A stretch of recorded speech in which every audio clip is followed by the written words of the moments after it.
Amadou Diaby se réjouit du regroupement de l'équipe nationale au Maroc. Pour le vice-président de la FEGIFOOT, le stage d'El Jadida s'inscrit tout simplement dans le cadre d'une prise de contact entre les joueurs binationaux et les anciens d'une part, et d'autre part permettre au sélectionneur de mieux cerner son effectif à quelques mois du match des éliminatoires de la Coupe d'Afrique des Nations 2019. On ne pouvait pas non plus rester comme ça sans présenter ces nouveaux joueurs aux anciens.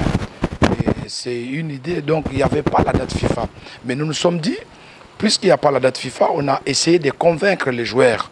On a convaincu les joueurs, je les rends d'ailleurs hommage, je rends hommage à tous les anciens joueurs qui ont accepté de venir du côté de El Jadida, parce que c'était important pour nous, pour qu'au moins les nouveaux et les anciens puissent se voir, pour qu'il y ait au moins une assimilation, qu'il y ait au moins une cohésion, l'état d'esprit, ainsi de suite, et une préparation de notre équipe d'ici au mois de septembre. Je pense que ces joueurs ont accepté, malgré qu'ils devaient être en vacances. Mais ils sont quand même venus parce que c'est la patrie, parce qu'ils aiment le pays.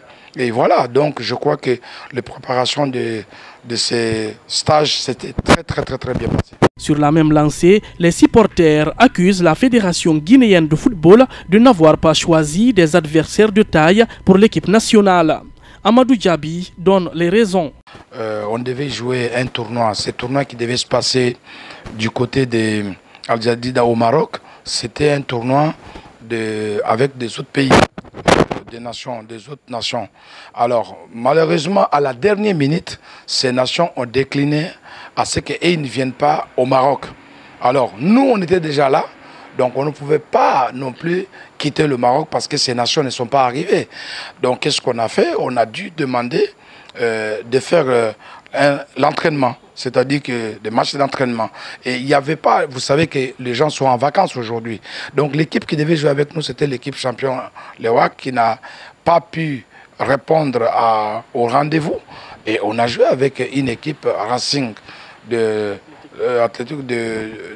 Maroc, mais pour l'entraînement, parce que l'entraîneur voulait juste faire l'entraînement. Ça n'a rien à voir avec un match comme on l'a dit, et on a demandé de jouer avec un... Non, c'était parce que nous, l'objectif était d'aller s'entraîner, aller présenter les anciens aux nouveaux, et pour pouvoir enfin bâtir une équipe qui pourra enfin jouer contre les Centrafricains.